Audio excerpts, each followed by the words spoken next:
नमस्कार, मी प्रणाली भोसले. माझे कोकणच्या बातमीपत्रात आपल्या सर्वांचं मनपूर्वक स्वागत करते. बातमीपत्राला सुरुवात करण्याआधी पाहूयात हेडलाईन्स. बिसगर बसचा कोंडवाडीत अपघात. स्प्रिंग तुटल्यानं चालकाचा ताबा सुटला. चालकाच्या प्रसंगावधानामुळे जीवितहानी टळली. बनावट कॉल सेंटरचा पोलिसांकडून पर्दाफाश. शेअर मार्केटच्या नावाखाली कोट्यवधींची फसवणूक. महापे टेक्नोसिटीमध्ये हायटेक रॅकेट उघड. पेण तालुक्यातील शिर्की खारेपाट परिसरात पिण्याच्या पाण्याची तीव्र टंचाई. बेकायदेशीर नळ कनेक्शनमुळे परिस्थिती बिघडल्याचा आरोप. आणि विकास निर्देशकात रत्नागिरी अव्वल. मुख्यमंत्र्यांच्या हस्ते जिल्हाधिकारी मनोज जिंदाल यांचा सन्मान. मनोज जिंदाल यांच्या कामगिरीची घेण्यात आली दखल. पाहुयात सविस्तर वृत्त. खेड तालुक्यातील बिसगर वस्ती मार्गावर आज सकाळी घडलेली घटना थरारक ठरली आहे. सकाळी 6:30 वाजता तांबडवाडीवरून सुटलेली बस कोंडवाडी मार्गे जात असताना अचानक गाडीची स्प्रिंग तुटल्यानं चालकाचा ताबा सुटला आणि काही क्षणात मोठा अपघात होण्याची शक्यता निर्माण झाली. विशेष म्हणजे या बसमध्ये शाळेचे विद्यार्थी आणि इतर प्रवासी मिळून 15 ते 20 जण प्रवास करत होते. मात्र अशा धोकादायक परिस्थितीत चालकाने अत्यंत धाडस आणि प्रसंगावधान दाखवत बस रस्त्याबाहेर झाडाकडे वळवली, ज्यामुळे मोठी जीवितहानी टळली आणि अनेकांचे प्राण वाचलेत. या अपघातात एका वृद्ध महिलेला किरकोळ दुखापत झाली असून काही विद्यार्थ्यांचे शालेय साहित्य नुकसान झाले आहे. दरम्यान चालकाच्या धाडसी निर्णयामुळे संभाव्य मोठी दुर्घटना टळल्यानं सर्वत्र कौतुक केलं जात आहे. स्थानिक नागरिकांनी देखील प्रशासनाकडे या मार्गावरील बसची तांत्रिक तपासणी नियमित करण्याची मागणी केली आहे. नवी मुंबईतील महापे येथील टेक्नोसिटी इमारतीत सुरू असलेल्या बनावट कॉल सेंटरचा सायबर पोलिसांनी पर्दाफाश केला. डीजी शेअर मार्केट रिसर्चच्या नावाखाली ही टोळी शेअर मार्केट, इंट्राडे ट्रेडिंग आणि इक्विटी गुंतवणुकीत दुप्पट नफा मिळवून देण्याचा आमिष दाखवत लोकांची फसवणूक करत होती. सायबर पोलीस आणि इकॉनॉमिक इंटेलिजन्स युनिटनं संयुक्त छापा टाकून या हायटेक रॅकेटचा भांडाफोड केला. या कारवाईत 2 आरोपींना अटक करण्यात आलं असून इतर आरोपींचा शोध सुरू आहे. कॉल सेंटरमध्ये 22 तरुण तरुणी व्हॉट्सॲप ग्रुप आणि कॉल्सद्वारे देशभरातील लोकांना जाळ्यात ओढत होते. तपासात 1 कोटी 2 लाखांहून अधिक रकमेची फसवणूक झाल्याचे समोर आले. घटनास्थळावरून मोबाईल, सिम कार्ड, लॅपटॉपसह तांत्रिक साहित्य जप्त करण्यात आले असून पुढील तपास सुरू आहे. महापे गावामध्ये एक टेक्नोसिटी म्हणून जो IT पार्क आहे त्या ठिकाणी एक डीजी शेअर मार्केट रिसर्च म्हणून एक कंपनी होती. त्यामध्ये नागरिकांना अधिक परताव्याचं आमिष दाखवून त्यांच्याकडून इंट्राडे ट्रेडिंग आणि इक्विटी स्टॉक मार्केट ट्रेडिंगमध्ये लोकांना गुंतवणूक करण्यासाठी प्रलोभन दाखवण्याचा प्रकार घडत आहे अशी माहिती आमचे जे फायनान्शियल इंटेलिजन्स युनिट आहे त्याचे PSI काकड आणि API गोरे यांना मिळाली होती. त्या माहितीला अनुसरून क्राईम ब्रांचचे FIUचं युनिट आणि सायबर पोलीस स्टेशन यांनी संयुक्त कारवाई केलेली आहे. त्यामध्ये म्हणजे खरंच हा प्रकार घडल्याचं निष्पन्न झालेलं आहे. त्या ठिकाणी मिळालेल्या माहितीनुसार त्याचे अकाउंट्स त्या ठिकाणी मिळाले. त्यामध्ये 5 NCCRP पोर्टलवरती तक्रारी दाखल होत्या आणि जवळपास 1 कोटी रुपयांची नागरिकांची फसवणूक यातून घडल्याचं निष्पन्न झालेलं आहे. सध्या यामध्ये 2 आरोपींना अटक करण्यात आलेली आहे. तसेच एक पाहिजे आरोपी आहे आणि म्हणजे डेटा ॲनालिसिस केल्यानंतर फसवणुकीची रक्कमसुद्धा अजून वाढण्याची शक्यता यामध्ये दिसून येत आहे. सध्या आम्ही त्या ठिकाणाहून 19 मोबाईल्स, काहीतरी 13-14 सिम कार्ड्स, म्हणजे त्या मोबाईल्स व्यतिरिक्त additional SIM cards, laptop, SIM box वगैरे असं साहित्य जप्त केलेलं आहे आणि तपास सध्या सायबर पोलीस स्टेशन करत आहे. तसं काही नाही आहे. हा पहिलाच त्यांचा प्रकार होता आणि म्हणजे त्यापैकी जे अटक केलेले ते टीम लीडर आणि अशा प्रकारचं काम करणारे लोक आहेत.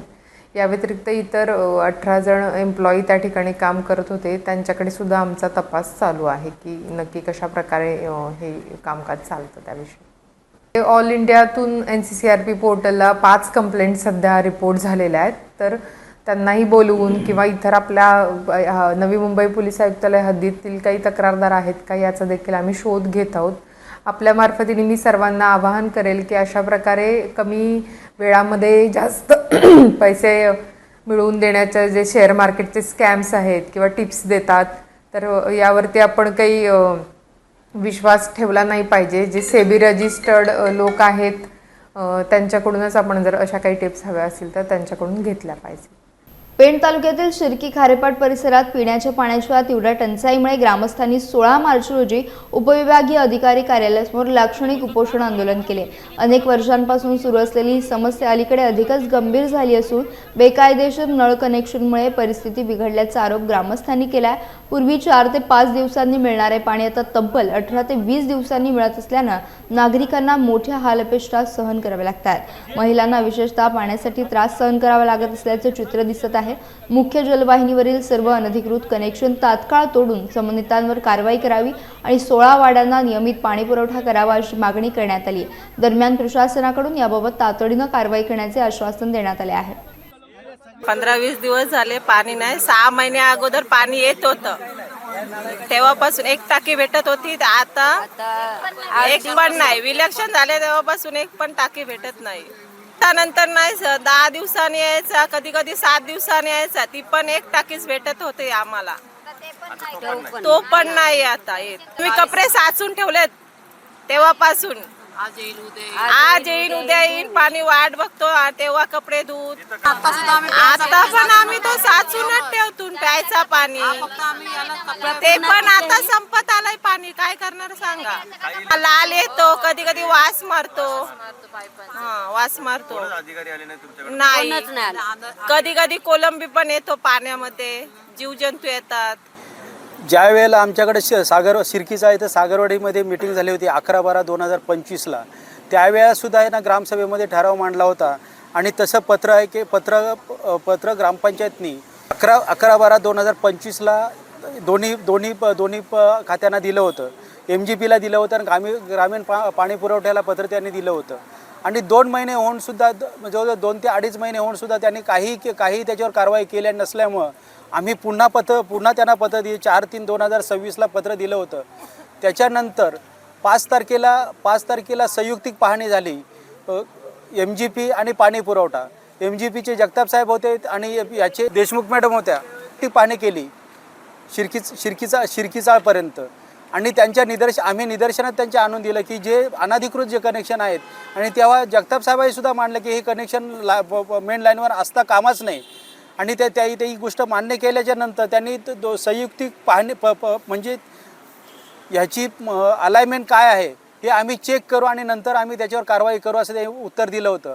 पण त्याच्यानंतर आम्ही त्याच वेळेला सांगितलं होतं की जर 16 तारखेपर्यंत याची संपूर्ण कारवाई झाली नाही तर 16 तारखेला आम्ही सन्माननीय प्रांतसाहेबांच्या ऑफिससमोर लाक्षणिक उपोषण करण्यात आणि आज आम्ही उपोषणाला इथे बसलेले आहोत. शेतकऱ्यांचं म्हणणं आहे की ते अनधिकृत जे मेन लाईनवर जे कनेक्शन आहे ते काढायला पाहिजे, पण ते आत्तापर्यंत कुठली कारवाई कुठली आणि निर्णय काय न घेता अजूनपर्यंत कुठली कारवाई केलेली नाही. प्रत्येकजण ज्याच्या घराच्या जवळ किंवा ज्याच्या वाडीच्या जवळ जवळून ती लाईन गेलेली आहे तो आपल्या मनमानी पद्धतीने त्या लाईनीवरती टॅप मारतो. काही लोकांनी तर 2-2 इंचाचे टॅप मारलेत. म्हणजे शिर्की चालीवर 110ची म्हणजे 4ची लाईन गेलेली आहे आणि त्या लाईनीवरती 2-2चे कनेक्शन घेतलेले आहेत. त्याच्यामुळं जो पाणी तिथून सोडला जातो तो पाणी शिर्की चालीवरती पोचतच नाही. अगदी 25% पाणी पण त्या टाकीत पोचत नाही. आणि मग तिथल्या लोकांना प्रश्न असा तिथल्या ऑपरेटरला पडतो की आता पाणीच नाही तर मिळालं, आता इथल्या लोकांना पाणी कसं पुरवायचं. असे 2 वार आमचे पाण्याचे वेस्ट गेले 15 ते 20 दिवस आमच्या इथल्या आया बहिणींच्या कोणाच्याही नळाला पाणी आलेलं नाही आहे. परंतु जेव्हा हे अनधिकृत कनेक्शन नव्हते तेव्हा तिथला पाणी पुरवठा व्यवस्थित होता. तर त्या अनुषंगाने आम्ही डिसेंबरमध्ये म्हणजे ही टंचाई सुरू व्हायच्या अगोदरच डिसेंबरमध्ये मी आधी इथल्या जे आपल्या ग्रामीण पुरवठ्याचे जे काय आहेत बघणारी लोक त्यांच्याशी चर्चा केली. त्यांनी मला असं सांगितलं की तुम्ही ग्रामपंचायतीचे आम्हाला पत्र द्या, MGPला पण द्या आणि आम्हाला पण द्या की असं अनधिकृत कनेक्शन झालेत, मग त्याच्यावरती आम्ही कारवाई करू. तसं मी ग्रामपंचायतीकडनं पत्र डिसेंबरमध्ये ज्या लोकांना दिलेत, डिसेंबरच्या 1-2 आठवड्यात. दैनिक लोकसत्ता आयोजित जिल्हा विकास निर्देशांक उपक्रमात रत्नागिरी जिल्ह्यानं राज्यात पहिला क्रमांक पटकावला. पुण्यातील गोखले अर्थशास्त्र संस्थेकडून सांख्यिकी विभागाच्या आकडेवारीवर आधारित विविध जिल्ह्यांच्या कामगिरीचे विश्लेषण करण्यात आले होते. त्यात रत्नागिरीने विकास कामांच्या अनेक निकषांमध्ये आघाडी घेत अव्वल स्थान मिळवले. या उल्लेखनीय कामगिरीबद्दल शुक्रवार 20 मार्च रोजी मुंबईतील ताज विवांता कफ परेड येथे सायंकाळी 6 वाजता होणाऱ्या विशेष समारंभात मुख्यमंत्री देवेंद्र फडणवीस यांच्या हस्ते जिल्हाधिकारी मनोज जिंदाल यांचा सन्मान करण्यात येणार आहे। या कार्यक्रमाला भारत सरकारच्या सांख्यिकी आणि कार्यक्रम अंमलबजावणी मंत्रालयाचे सचिव डॉक्टर सौरभ गर्ग हे देखील उपस्थित राहणार आहेत। नवी मुंबईतील बेलापूर विधानसभा मतदारसंघाचे आमदार मंदा म्हात्रे यांना अचानक हृदयविकाराचा झटका आल्यानं त्यांना तातडीने नवी मुंबईतील अपोलो रुग्णालयात दाखल करण्यात आले। त्यांच्या प्रकृतीबाबत माहिती मिळताच उपमुख्यमंत्री एकनाथ शिंदे यांनी तात्काळ व्हिडिओ कॉलद्वारे त्यांच्याशी संवाद साधत धीर दिला। यावेळी तब्येतीची योग्य काळजी घ्या, मतदारसंघातील जनतेचे आशीर्वाद तुमच्यासोबत आहेत असा विश्वास शिंदे यांनी व्यक्त केला। तसेच आपण लवकरात लवकर पूर्णपणे बऱ्या होऊन पुन्हा जनसेवेसाठी कार्यरत व्हाल असा आशावाद देखील त्यांनी व्यक्त केला। दरम्यान त्यांच्या प्रकृतीत सुधारणा व्हावी यासाठी कार्यकर्ते आणि नागरिकांकडून शुभेच्छांचा वर्षाव होत आहे। तुमच्या पाठीमागे तुमच्या मतदारसंघातल्या गोरगरीब जनतेचा आशीर्वाद आहे। हा बिलकुल बिलकुल काही चिंता करू नका आणि आम्ही सगळे आपल्या सोबत आहोत। मंदाताई बिलकुल टेन्शन घेऊ नका, विल पॉवर स्ट्रॉंग ठेवा, तुम्ही लवकर बरे होणार। परत आपल्याला काम करायचं आहे, जनतेची सेवा करायची आहे। ओके। राजापूर तालुक्यासह संपूर्ण रत्नागिरी जिल्ह्यात माजी खासदार तथा कुडाळ मालवणचे विद्यमान आमदार निलेश राणे यांच्या वाढदिवसानिमित्त मोठ्या उत्साहात जल्लोष पाहायला मिळतोय। ठिकठिकाणी भव्य पोस्टर्स आणि बॅनर्स लावण्यात आले असून कार्यकर्त्यांमध्ये आनंदाचं वातावरण निर्माण झालंय। सर्वसामान्यांच्या न्याय हक्कांसाठी लढणारे आणि अन्यायाविरोधात रस्त्यावर उतरून आवाज उठवणारे नेते म्हणून निलेश राणे यांची ओळख आहे। त्यांच्या वाढदिवसानिमित्त रत्नागिरी आणि सिंधुदुर्ग जिल्ह्यात मोठ्या प्रमाणावर बॅनर्स झळकत आहेत। त्यांच्या स्पष्ट आणि रोखठोक वक्तव्यांमुळे ते नेहमी चर्चेत असतात। कोकणासह कोल्हापूर, सांगली, सातारा आणि पुणे या भागामध्ये त्यांचा समर्थक वर्ग मोठ्या संख्येने असल्याचे चित्र सध्या पाहायला मिळत आहे। खेड तहसीलदार कार्यालयात जागतिक ग्राहक दिनानिमित्त आयोजित कार्यक्रमात पुरवठा निरीक्षण अधिकारी AB देशमुख यांनी ग्राहक देवो भव ही घोषणा केवळ वाक्यापुरती मर्यादित नसावी असे स्पष्ट मत व्यक्त केले। त्यांनी यावेळी जोपर्यंत MRP सोबत उत्पादन खर्च सार्वजनिक केला जात नाही तोपर्यंत खरी ग्राहक संरक्षण व्यवस्था निर्माण होणार नाही असं सांगितलं। वस्तूंवर अवास्तव MRP छापून कर्तव्य पूर्ण झाले असे मानणे चुकीचे असल्याचे त्यांनी नमूद केले। तहसीलदार सुधीर सोनावणे यांच्या अध्यक्षतेखाली झालेल्या कार्यक्रमात ग्राहकांना त्यांच्या हक्कांविषयी मार्गदर्शन करण्यात आले। MRP पेक्षा जास्त दराने विक्री झाल्यास ग्राहकांना तक्रार करण्याचा अधिकार असल्याचे देखील देशमुख यांनी सांगितलं। कार्यक्रमाला विविध अधिकारी आणि ग्राहक पंचायत पदाधिकारी उपस्थित होते। खेड येथील LP इंग्लिश स्कूल व ज्युनियर कॉलेजमध्ये जिजाऊ शैक्षणिक आणि सामाजिक संस्था आणि शिक्षण महर्षी तुबा कदम प्रतिष्ठान यांच्या संयुक्त विद्यमाने वह्या वाटपाचा कार्यक्रम उत्साहात पार पडला। या उपक्रमांतर्गत इयत्ता 5वी ते 12वीच्या सुमारे 500 विद्यार्थ्यांना वह्यांचं वितरण करण्यात आलं।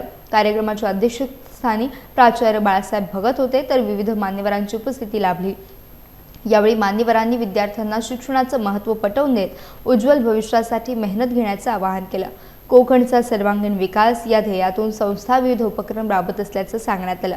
वही ही विद्यार्थ्यांच्या स्वप्नांची सुरुवात असल्याची भावना व्यक्त करत हा उपक्रम राबवण्यात आला। या उपक्रमामुळे विद्यार्थ्यांना शैक्षणिक बळ मिळणार असल्याचं मत उपस्थितांनी व्यक्त केलं आहे।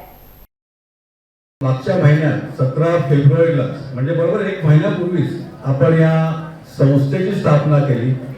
आज बरोबर 1 महिन्याने आपल्या जिजाऊ संघटनेच्या मार्फत आपण हा संपूर्ण तालुक्यांमध्ये वह्या वाटपाच्या कार्यक्रमाची सुरुवात केली आहे। सकाळी आपण सहजीवन शिक्षण संस्थेच्या श्रीमान चंद्रलाल शेठ हायस्कूलमध्ये आपण याची सुरुवात केली आणि आता आपण LP हायस्कूलला आलेलो आहोत। त्याचप्रमाणे आपण आज दिवसावर अजून 3 हायस्कूल आपल्याला करायची सुद्धा आहे। या सगळ्या जिल्ह्यांमध्ये आपण दरवर्षी जिजाऊ संस्थेच्या माध्यमातून निलेशजी सांबरे साहेबांच्या माध्यमातून 36 लाख मोफत वह्यांचं वाटप आपण करतो। किती लाख? 36 लाख। किती लाख वह्यांचं वाटप करतो? 36 लाख। ही जी जिजाऊ संस्था आहे ना फक्त वह्या वाटपाचा कार्यक्रम करत नाही। आता आपण 3 वह्या घेऊ शकत नाहीत का? माझे वडील मला 3 वह्या घेऊ शकत नाहीत का? पण या 3 वह्यांच्या माध्यमातून या वह्या वाटप कार्यक्रमाच्या माध्यमातून आम्ही प्रत्येक मुलामध्ये एक विश्वास निर्माण करतो सर गेल्या 18 वर्षांपासून। ही जी जिजाऊ संस्था आहे या जिजाऊ संस्थेचं एक हॉस्पिटल आहे, तुम्हाला माहिती आहे? पोस्को महाराष्ट्र स्टीलच्या CSR उपक्रमांतर्गत माणगाव तालुक्यातील आशा सेविकांना वैद्यकीय किटचे वितरण करण्यात आले। तहसीलदार कार्यालयात पार पडलेल्या या कार्यक्रमात एकूण 137 आशा सेविकांना टॉर्च, बॅग आणि मूलभूत वैद्यकीय उपकरणांचा समावेश असलेले किट देण्यात आले। या उपक्रमामुळे दुर्गम आणि ग्रामीण भागातील आरोग्य सेवा अधिक प्रभावी होण्यास मदत होणार आहे। यावेळी सर्पदंशाबाबत जनजागृती करण्यासाठी माहिती पुस्तिकेचं वाटप करण्यात आले। तसेच सापांची ओळख आणि प्राथमिक उपचारांवर विशेष प्रशिक्षण सत्र आयोजित करण्यात आले। कार्यक्रमाला विविध मान्यवरांची उपस्थिती होती। आशा सेविकांच्या कामाचं कौतुक करत त्यांच्या माध्यमातून ग्रामीण आरोग्य व्यवस्था अधिक मजबूत होत असल्याचं नमूद करण्यात आलं। या उपक्रमामुळे सेविकांचे काम अधिक सक्षम होणार असल्याचा विश्वास व्यक्त करण्यात आला। यासह बातमीपत्रात वेळ झाली येथेच थांबण्याची भेटूयात नवीन बातमीपत्रात. तोपर्यंत तुम्ही कुठेही जाऊ नका, पाहत राहा फक्त माझे कोकण.